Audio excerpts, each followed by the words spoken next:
धन्यवाद अध्यक्ष महोदय। धन्यवाद अध्यक्ष। Please sit down. Khan ji, please sit down. धन्यवाद अध्यक्ष महोदय। लोकतंत्र के महत्वपूर्ण विषय पर बोलने का जो आपने समय दिया, जहां हम आज चुनाव सुधारों पर चर्चा कर रहे हैं। इनको बोलने दो, प्लीज लिसन टू हर। चुनाव आयोग एक संवैधानिक ढांचा है जिसे निष्पक्ष तरीके से काम करना चाहिए, लेकिन हाल में देखने को मिला है कि ये चुनाव आयोग पूरी तरह सरकार के इशारे में काम कर रहा है, या यूं कहें कि पूरी तरह समर्पित होकर सरकार के लिए काम कर रहा है। हमने उत्तर प्रदेश के उपचुनावों में देखा है कि किस तरह वोटों की धांधली हुई, कि किस तरह बीजेपी ने मनमानी करी और लगातार चुनाव आयोग को शिकायत करने के बावजूद भी चुनाव आयोग ने कोई भी एक्शन नहीं लिया। और इसी के साथ यह भी देखने को मिला कि पुलिस खुद सादे कपड़े पहनकर वोट डालती नजर आई बूथ के अंदर, लेकिन चुनाव आयोग ने कोई भी अधिकारियों के खिलाफ कार्रवाई नहीं करी। सीसी फुटेज की जब मांग करी गई चुनाव आयोग से, तो चुनाव आयोग ने सीसी फुटेज तो नहीं दिए। इसी के साथ एक ऐसा कानून लेके आई है जहां पे कहा गया है कि 45 दिन के अंदर सीसी फुटेज हटा दिए जाएंगे। चुनाव आयोग पूरी तरह से पूर्ण तरीके से पक्षपाती स्वरूप में नजर आ रहा है, और यह हम इसलिए भी कहना चाहेंगे कि चुनाव आयोग का जो स्वरूप बदला है वह इसीलिए बदला है जब से चीफ जस्टिस ऑफ इंडिया को हटाकर यूनियन मिनिस्टर को अपॉइंटमेंट ऑफ इलेक्शन कमीशन में लगाया गया है। तो कहीं ना कहीं जो बिल पास हुआ दिसंबर 2023 में, जहां पे absolute legal immunity for any action by the election commission, इसके साथ साथ protection from accountability and scrutiny, जो इस तरह का सुरक्षा कवच एक चुनाव आयोग को दिया गया, इस वजह से चुनाव आयोग पूर्ण तरीके से समर्पित होकर सरकार के लिए काम कर रहा है।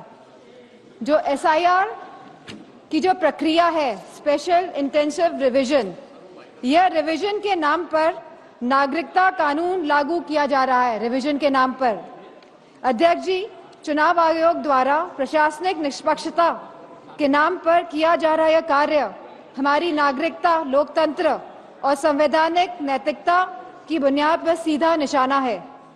जहां चुनाव आयोग को समय समय पर मतदाता सूचियों के पुनरीक्षण का अधिकार है और वह ये निरीक्षण करता भी है एनुअल समरी रिवीजन एएसआर के द्वारा, वहीं इस एसएआर की अभूतपूर्व बात यह है कि एक ऐसी संस्था द्वारा नागरिकता का प्रमाण फिर से मांगा जा रहा है जिसे कानूनन इसका अधिकार प्राप्त ही नहीं है। अब तक चुनाव आयोग एक ऐसी संस्था रहा है जिसका उद्देश्य हर मतदाता को शामिल करने का रहा है, लेकिन इस एसआईआर के माध्यम से मतदाताओं को शामिल करने का यह सिद्धांत उलटकर बाहर करने की दिशा में तब्दील होता जा रहा है। जहां बिहार में एसआईआर कराया गया और लगभग 80 लाख वोटर्स को डिलीट किया गया, और यह सूची आज भी उपलब्ध नहीं हो पा रही है कि 80 लाख वोटर्स आखिरकार कौन थे।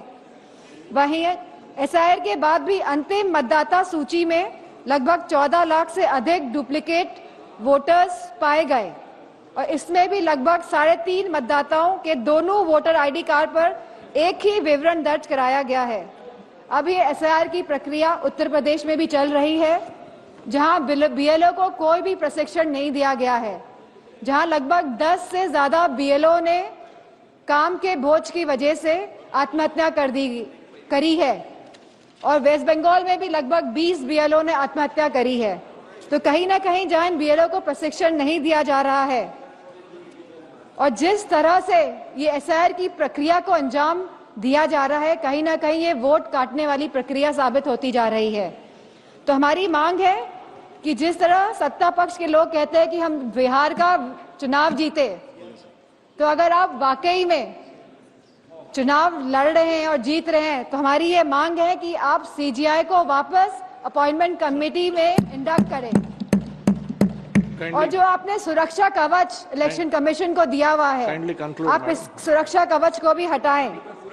और इसी के साथ समाजवादी पार्टी की यह मांग है कि बैलेट पेपर के माध्यम से ही चुनाव इस देश में कराया जाए।